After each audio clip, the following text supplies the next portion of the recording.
야고보서 4장 6절부터 10절에 있는 말씀을 우리 한 절씩 교독하도록 하겠습니다. 그러나 더욱 큰 은혜를 주시나니 그러므로 일렀을 하나님이 교만한 자를 물리치시고 겸손한 자에게 은혜를 주신다 하였느니라. 그런즉 너희는 하나님께 복종할지어다. 마귀를 배설하라. 그리하면 너희를 깨하리라. 하나님을 가까이 하라. 그리하면 너희를 가까이 하시리라. 죄인들아 손을 깨끗이 하라. 두 마음을 품은 자들아 마음을 성결하게 하라. 슬퍼하며 애통하며 울지어다. 너희의 웃음을 애통으로 너희의 즐거움을 근심으로 바꿀지어다. 다 같이 주 앞에서 낮추라. 그리하면 주께서 너희를 높이시리라. 아멘. 주의 이름으로 환영합니다. 반갑습니다. 우리 옆에 계신 분하고 인사 한번 할까요? 잘 오셨습니다. 우리 특별히 또 우리 탁구장에서 혼자 어떻게 오나 하셨는데 계속 고민하고 혼자 못 오셨는데 이제 혼자 오는 게 시작이 됐습니다. 혼자 발걸음하고 오셨습니다. 감사하고요. 또 우리 밖에서 우리 주일학교 어린이가 있는데요. 저 어린이가 꿈이 뭐냐면 엄마가 이 자리에 와서 예배드리는 게 꿈이에요. 그래서 저렇게 밖에서 계속 아내를 뛰다보면서 주일학교 어린이가 우리 엄마가 여기 와서 예배드렸으면 좋겠다고 엄마한테 늘 전도하고 있습니다. 이 시간이 얼마나 귀한 시간인지 아시겠죠? 얼마나 복된 시간인지 모릅니다. 이 복된 시간에 하나님 말씀을 통해서 예배를 통해서 우리 모두가 하나님의 은혜에 젖어드는 귀한 시간 되길 주의 이름으로 축원합니다. 여러분, 예수님과 가장 가까운 사람을 꼽으라면 누가 예수님과 가장 가깝겠습니까?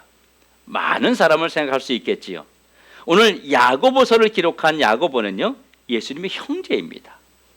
그러니까 어릴 때부터 야고보는요, 예수님과 함께 사는 거예요. 같이 밥 먹고, 같이 놀고, 같이 장난치고, 그렇게 아주 예수님을 따라다니면서 가장 가깝게 다녔던 사람이 바로 야고보입니다.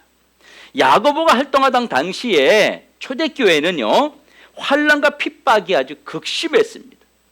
이런 환난과 핍박은 교회 안과 그 밖에서 신앙을 움츠러들게 했어요. 너무 핍박이 심하니까.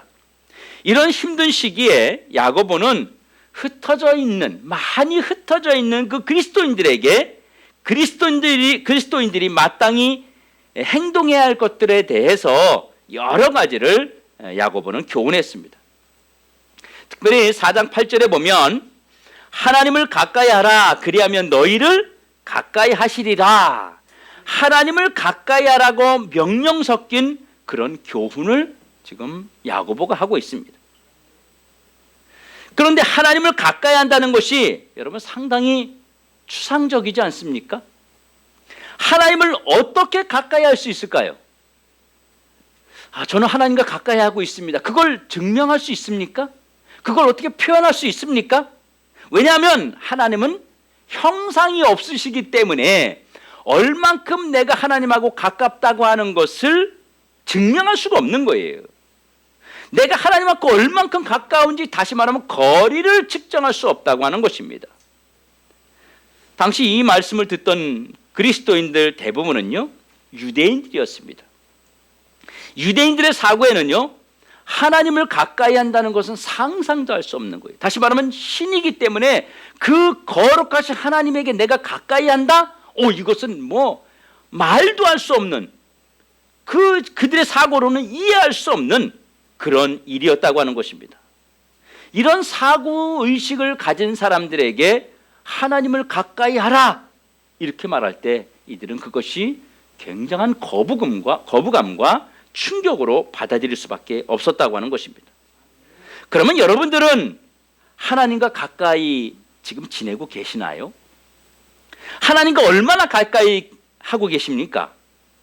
우리들이 얼만큼 하나님과 가까운지 눈으로 확인할 수 없기 때문에 하나님과 가까운 그 정도를 사실적으로 말하기가 어렵습니다. 또 내 신앙에서 볼 때 나는 하나님과 가깝습니다. 목사님 저는 하나님과 가까워요 라고 말할지 모르지만 반대로 하나님께서 그래 나도 너하고 가깝다라고 이야기해야 되는데 나는 하나님과 가까워요. 그런데 하나님은 나는 너하고 별로 가깝지 않아. 그런다면 그것은 결코 하나님하고 가깝다고 말할 수 없다고 하는 것입니다. 그래도 여러분은 하나님과 가까우십니까? 오늘 본문 8절에 좀 더 보시면요, 하나님을 가까이 하라, 그리하면 너희를 가까이 하시리라, 이렇게 말합니다. 하나님을 가까이 하는 자에게 하나님께서도 가까이 하신다고 하는 거예요.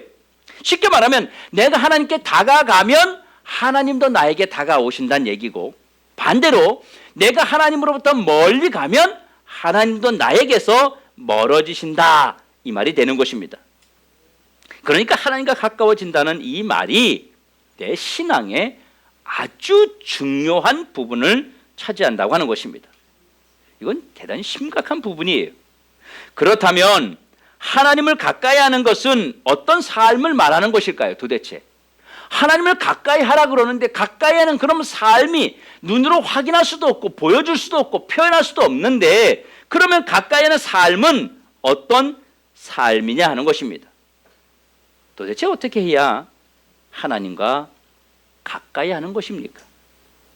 하나님을 가까이 한다는 말은 원문대로 표현하자면요, 야고보가 이 글을 쓸 때 얘들아 우리가 하나님하고 가까이 해야 돼, 이렇게 이야기에 말을 할 때 이 야고보의 그 본심, 하나님을 가까이 하라고 했던 이 야고보의 진짜 속내는 헬라어 원문의 밀착이라는 것입니다. 밀착.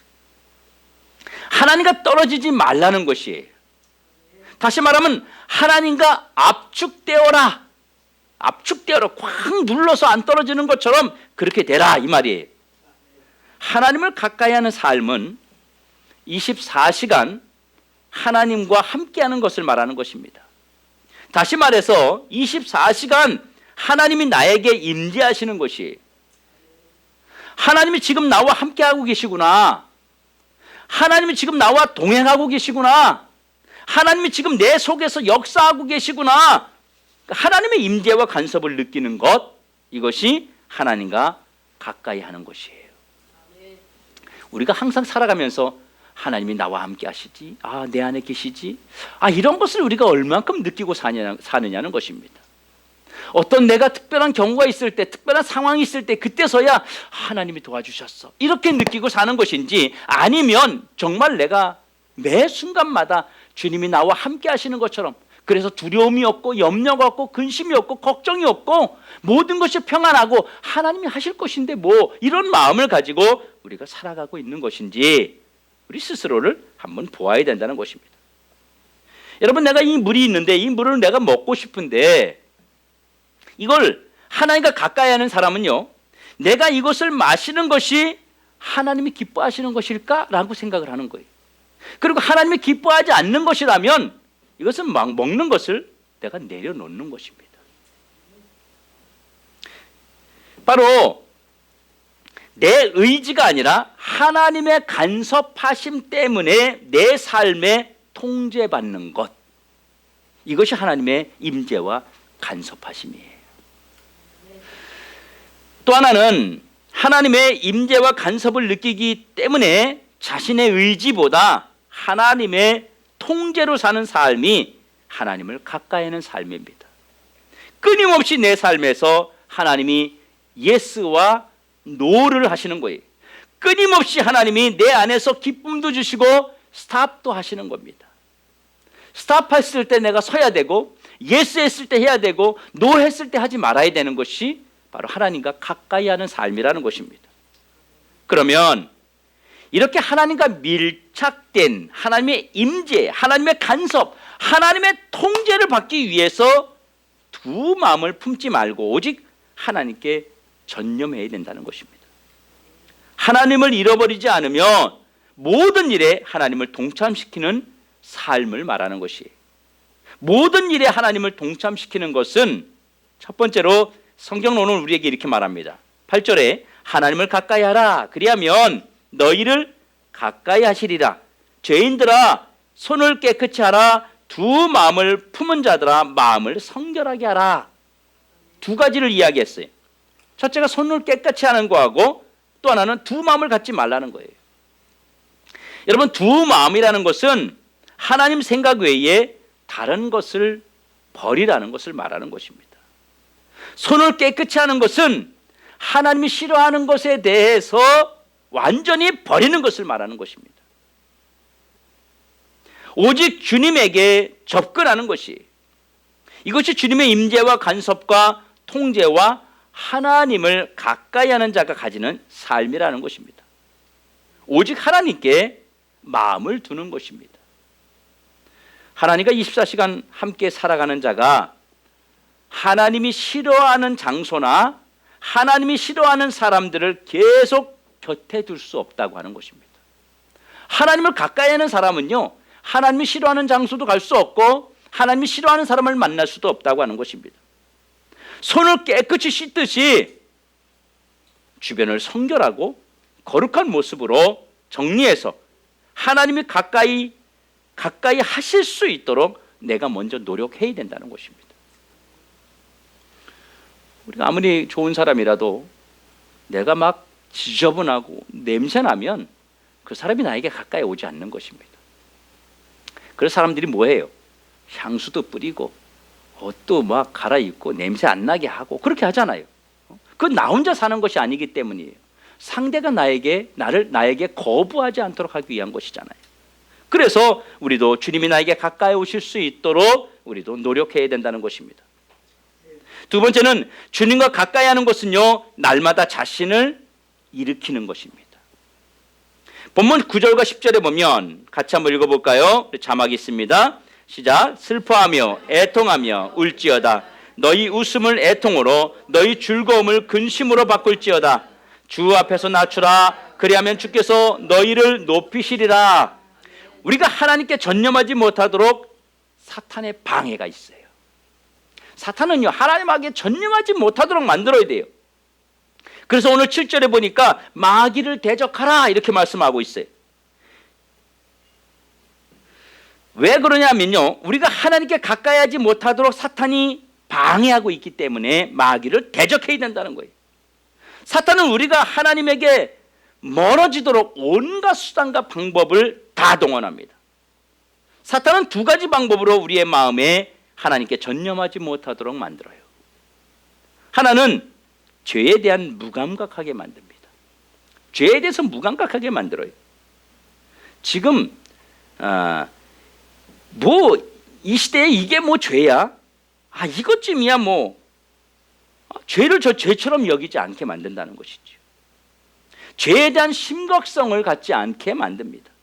그래서 계속 죄 아래 우리를 가두어 두려고 하는 거예요. 이거 죄 아니야. 남들 다 하는 거야. 이렇게 만드는 거예요. 또 하나는 사탄은 죄에 대한 그 결과에 대해서 대수롭지 않게 여깁니다. 요즘 같은 시대에 지옥이 어디 있어, 지옥이. 이런 생각을 갖게 하는 것입니다. 이런 것 가지고 뭘 벌 받아? 이런 것 가지고? 이런 건 나만 하는 게 아니잖아. 남들도 다 하는 거잖아. 이런 죄에 대한 그 결과와 하나님의 진노와 심판, 멸망에 대한 두려움이 없게 만드는 것입니다. 우리가 두렵다면은 죄를 지을 수가 없죠. 그 두려움이 사라지게 만드는 것입니다. 그 사람들이 이렇게 생각하죠. 재수가 없어서 그랬다. 또는 이거 운명이다. 이게 팔자다. 이거 팔자. 그러면서 자기의 죄에 대한 결과를 죄 때문에 이렇게 결과가 왔다 생각하지 아니하고 이거 팔자로 여기는 거예요. 이거 운명으로 여기는 거예요. 이거 재수 없어서 그렇다는 거예요. 그래서 죄를 끊으려고 하지 아니하고 마치 그냥 우연처럼 그렇게 사람들이 인식을 자꾸 하게 된다고 하는 것입니다. 그리고 이런 두 가지의 과정을 통해서 사탄은 내 친구로 남기를 원합니다. 계속 마귀가, 사탄이 나 너 좋아해. 나 너 좋아해. 나 친구를 좀 데리고 다녀. 이러면서 자꾸 우리와 가까이 하고 싶어 하는 거예요. 이런 사탄, 마귀의 계계는 물리쳐야 된다는 것입니다. 그래서 대적하라는 말은 바로 싸우라는 말이에요. 싸우라는 말. 이것이 나를 일으키는 것입니다.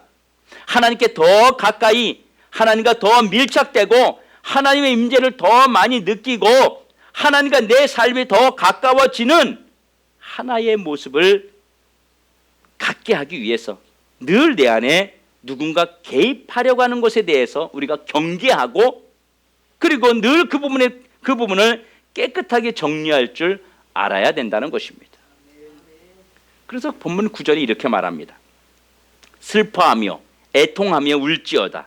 너희 웃음을 애통으로, 너희 즐거움을 근심으로 바꿀지어다. 마귀는 회개하는 자를 무서워합니다. 회개하는 자를 절대로 이길 수 없습니다. 이런 자에게 하나님이 주시는 복이 있습니다.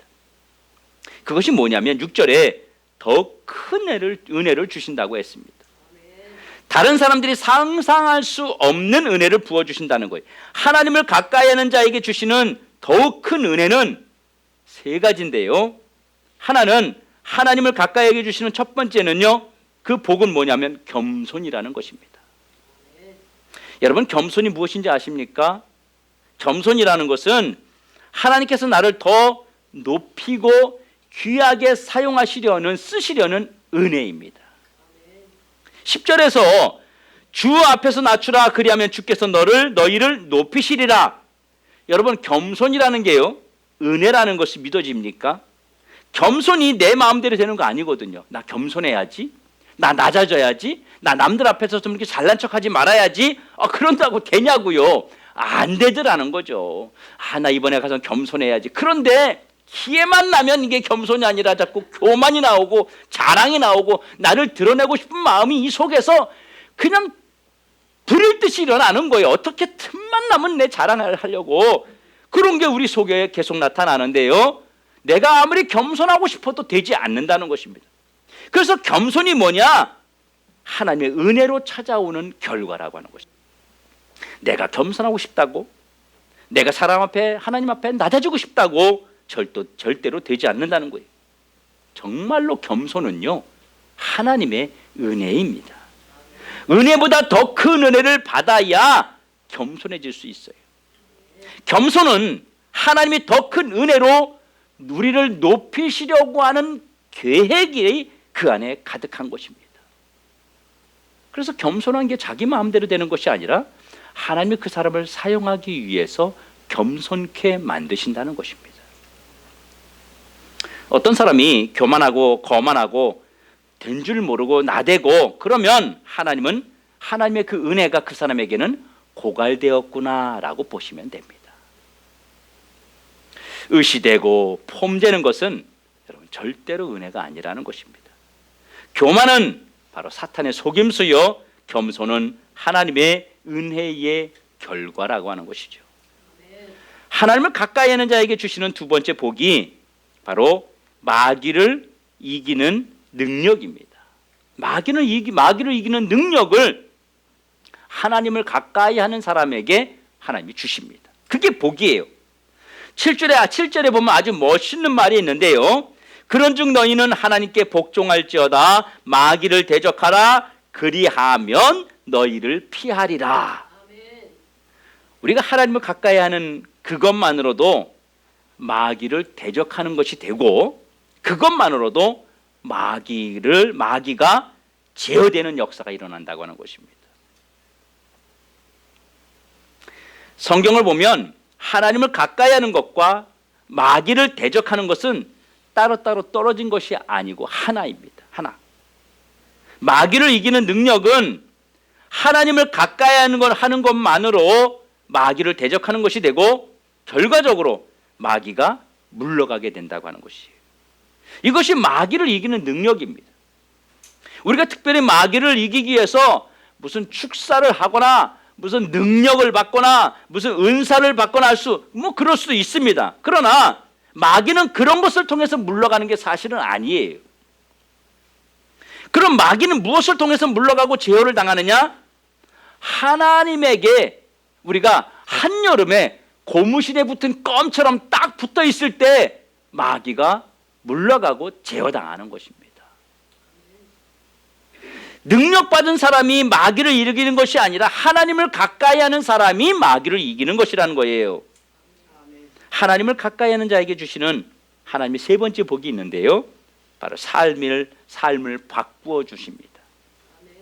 어떻게 바꾸어 주냐면 9절에 보니까 슬퍼하며 애통하며 울지어다, 너희 웃음을 애통으로, 너희 즐거움을 근심으로 바꿀지어다, 이렇게 말했는데, 하나님을 다시 말하면 멀리하면요, 웃음이 애통으로 바뀌고 즐거움이 근심으로 바뀐다는 얘기예요. 그렇지만 하나님을 가까이 하게 되면 근심이 즐거움과 기쁨이 되고, 그리고 애통이 울 수밖에 없고 절망할 수밖에 없는 상황이 웃음으로 바뀌게 된다는 거예요. 네? 이거 누가 바꿔주는 겁니까? 내가 바뀌는 것입니까? 아니면 주님이 바꿔주시는 겁니까? 주님이 바꿔주시는 겁니다. 우리에게는 그럴 능력이 없습니다. 우리에게는 그럴 힘이 없습니다. 주님이 바로 그런 우리 자신의 삶을 바꿔주신다는 거예요. 슬픔이 있는데 기쁨으로, 애통함이 있는데 우리 환희의 복으로. 그렇잖아요. 우리 예수 믿게 되고 하나님 가까이 있으면 그러죠. 정말 힘든 일이 닥쳤는데도 다른 사람 같았으면, 아니 예전 같았으면 절망하고 포기하고 다 그냥 다 나 몰라 해버릴 텐데, 은혜를 받고 하나님과 가까이 하게 되면 어떻게 돼요? 하나님이 나를 깨닫게 하시는구나. 나에게 은혜를 주시는구나. 나에게 더 큰 것을 주시려고 하는구나. 그래서 그 슬프고 그 절망적이었던 것이 어떻게 됩니까? 소망이 되고 기쁨이 되고 감사가 되잖아요. 예? 그것이 하나님의 은혜라고 하는 것입니다. 바로 하나님을 가까이 하는 자에게 주시는 복이 바로 이런 복이라고 하는 것입니다. 내가 주님을 가까이 하면 주님을 가까이 하는 것만으로도 내 삶이 달라지는 것입니다. 하나님이 그렇게 해주시는 거예요. 내가 하나님과 밀착되어서 그분의 임재와 간섭과 통제를 받는 것만으로도 내 삶이 달라집니다. 이것이 신앙생활이라고 하는 것입니다. 사랑하는 성도 여러분, 지금 나는 누구와 가까이 하고 있습니까? 아니, 나와 가까운 것은 여러분 무엇입니까? 누구와 가까워지려고 지금 여러분 노력하고 있습니까? 혹시 여러분 주변에 인맥이 없거나 여러분 주변에 여러분을 도와줄 만한 그 쓸만한 힘 있는 사람이 없어서 내 삶이 힘들다, 혹시 이렇게 생각하시는 분이 있습니까? 대단한 착각입니다. 4절에 보면요, 이렇게 말씀하고 있습니다. 세상과 벗된 것이 하나님과 원수됨을 알지 못하느냐. 세상과 벗된 것, 세상과 친구된 것은 하나님과 원수된 것이라고 말합니다.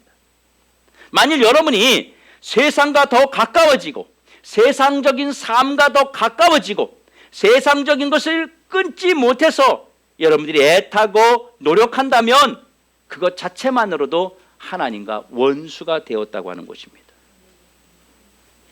나와 하나님이 원수 관계라면 내 삶이 여러분 어떻게 되겠습니까? 여러분, 우리가 세상 살아가면서요, 내 친구와 또는 내 가족과 그런 이웃과 그 원수가 되어서 그런 결과가 나왔을 때 우리 마음이 편하던가요? 불편합니다. 아주 껄끄럽고 아주 일이 손에 잡히지 않습니다. 그런데 하물며 하나님과 내가 원수가 잘 되고서도 잘 되길 바란다?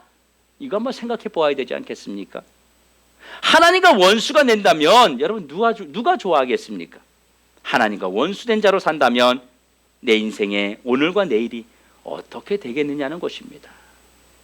사람하고 원수가 되어도 일이 안 풀리는데 하나님하고 원수가 되어서 어떻게 일이 풀릴 것을 우리가 기대하겠느냐는 것이죠. 오늘부터 하나님께 가까이 나아가시는 우리 모든 성도 되시길 주의 이름으로 축원합니다. 하나님께서 나에게 좀 더 가까이 오시도록 내 곁을 내어드리는 그런 성도들 되시기 바랍니다. 사랑하는 성도 여러분, 하나님은 나를 위해서 더 큰 은혜를 준비하고 계십니다. 그리고 하나님이 준비하신 그 큰 은혜를 하나님이 지금 내 삶 속에 내려주고 계시다고 하는 것입니다. 사실 우리가 은혜 없이 어떻게 살아가겠습니까? 은혜 없이 못 살아갑니다. 우리가 은혜 없이 어떻게 신앙생활 할 수 있겠어요? 은혜 없이 신앙생활하는 건요, 기쁨이 없고 즐거움이 없고 감사가 없는 것이기 때문에 정말 고통 중에 고통이 아닐 수 없습니다. 우리 집사님 새벽까지 일하고 잠깐 자고서 나오셨는데 시간 사실 많이 지났거든요. 근데 사모함이 없고 감사가 없으면요, 그냥 자버려요. 근데 나온단 말이죠. 여러분, 특별히 우리가 21일간 다니엘 기도회 했습니다. 이걸 사모하셔서 어떤 분은 매일매일 영상으로 보고, 그것도 모자라서 한 번 더 보고, 또 매일 아침 저녁에 시간 나와서 끝날 때까지 계속 기도하고 나오는데, 이게 억지로 21일 나오려면요, 이게 지옥이에요. 사실은요, 아주 고통이에요. 목사님 눈치 봐서 나오는 것도 하루 이틀이지 어떻게 하면 핑계를 댈까 막 이런단 말이에요. 그런데 은혜 받으면 어떻게 돼요? 그 시간이 기다려지는 겁니다. 기다려지는 거예요. 그 시간 남아서 은혜 받고 싶어서 오늘은 어떤 말씀을 줄까, 오늘은 하나님이 어떤 은혜를 주실까 막 기대가 되고 궁금한 거예요. 그래서 다른 시간을 다 미루고 빨리 나오려고 노력하는 거예요. 바로 하나님이 주시는 그 은혜가 없으면 우리는 모든 것들을 견디기 힘들다고 하는 것입니다. 지금까지도 은혜를 주셨기 때문에 우리가 살 수 있었고 주님 앞에 나올 수 있고 신앙생활 할 수 있었던 것입니다. 여러분, 앞으로 더 큰 은혜가 필요합니다. 어떻게 해야 되겠습니까? 한 가지 방법밖에 없습니다. 오직 예수. 오직 예수입니다. 살아있으나 죽어있으나 오직 예수밖에 없다는 거예요. 예수 외에는 그 어떤 것에도 우리의 마음을 빼앗기면 안 된다는 것입니다. 예수님 외에 다른 곳에 마음을 빼앗기면 모든 것을 찾는 것 같지만 잃어버리는 것입니다. 더욱 큰 은혜는 예수님께로부터 임하는 것입니다. 지난 주간에 우리 또 강성도님 시어머님이 소천하셔서 저희가 또 다녀오고 했습니다. 근데 저는 사실 염려를 했어요. 어떤 염려했냐면 식구들이 다 믿는 것도 아니고 거긴 특별히 또 위에 첫째 언니가 또 안식교를 다녀요. 근데 안식교에서 와서 하겠다는 거예요. 근데 무슨 배짱으로 며느리가 딸도 아니고 며느리가 안 된다고, 우리 목사님 모실 거라고 상의도 안 하고 저한테는 그래서 우리 목사님 모실 거라고, 안식교회 이단에서 와서 못 한다고 그렇게 강하게 해가지고 연락이 왔어요. 그 저희 아내하고 둘이 얘기하면서 다툼이 없었나 몰라 그렇게 했거든요. 그러니까 하나님의 은혜가 아니면 그렇게 며느리 들어가서 그렇게 강하게 어필하며 할 수 없는 것입니다. 바로 하나님께서 주시는 은혜로 가능한 것입니다. 여러분, 자기 자신을 관리하십시오. 신앙은 나를 관리하는 것입니다. 신앙생활은 나를 관리하는 거예요. 특별히 주변을 정리해야 됩니다. 하나님을 가까이 하는데 방해가 되는 것이 있다면 나를 관리하기 위해서 주변을 정리해야 된다는 것입니다. 하나님을 가까이 하는데 가지 말아야 할 장소가 있다면, 하나님을 가까이 하는데 끊어야 할 것이 있다면, 하나님을 가까이 하는데 만나지 말아야 할 사람이 있다면 정리해야 됩니다. 정리 안 하면 안 돼요. 우리의 손을 깨끗이 씻듯이 정리해야 되는 것입니다. 그래서 오늘 말씀의 제목이 뭐라면 정리하라 이것입니다. 과거를 청산한 사람들이 뭐 했다 그러죠? 손 닦았다. 나 손 씻었어. 이렇게 손 씻었다래요. 이 씻어본 사람은 아는 거예요. 과거를 청산한 사람이 나 오늘 손 씻었어. 나 손 씻었어. 이렇게 얘기합니다. 손을 씻었다 하죠. 그 어떤 사람과 손을 씻어야 한다는 것입니다. 그 어떤 장소와 여러분 손을 씻어야 됩니다. 그 어떤 물건과도 손을 씻어야 됩니다. 여러분, 이런 고백해야 됩니다. 나 이제 손 씻었어. 나 이제 하나님이 기뻐하지 않는 것에 손을 씻었어. 이런 고백을 해야 됩니다. 우리 옆에 있는 분하고 한번 해보시죠. 나 손 씻었어. 한번 해보세요. 뭐 손 씻은 것이 이렇게 과감하지가 않고 손 씻어야 됩니다. 그렇지 않군요, 하나님 만날 수 없고요, 하나님이 주시는 은혜를, 그 복을 받아 누릴 수가 없다고 하는 것입니다. 이렇게 주변을 정리한 사람에게 하나님은 더 큰 은혜를 부어주십니다. 어디에서요? 내가 하나님을 가까이 하는 곳에서 하나님의 더 큰 은혜를 우리에게 주십니다. 하나님을 가까이 한 내가 나의 가정에 있다면 그곳에 은혜를 주십니다. 하나님을 가까이 한 내가 내 직장에 있다면 그곳에 은혜를 주십니다. 하나님을 가까이 한 내가 교회에 있다면 교회에 은혜를 주십니다. 하나님을 가까이 한 내가 내 친구와 가까이 하고 원한다면 그곳에 하나님의 은혜를 주신다는 것입니다. 하나님을 가까이 한 내가 주님 앞에 온전히 생활하면서 내가 어느 곳에 있든지 하나님은 그곳에 함께 하신다는 것을 기억해야 됩니다. 내가 하나님과 가까이 하고 있기 때문이에요. 사랑하는 성도 여러분, 우리가 하나님을 가까이 하기 위해서는 어떻게 해야 되겠습니까? 우리가 회개를 습관적으로 해야 됩니다. 아멘. 마귀는요, 회개하는 자를 제일 무서워합니다. 사탄은 죄를 청산하려는, 죄를 정리하려는 자를 제일 무서워한다는 것이에요.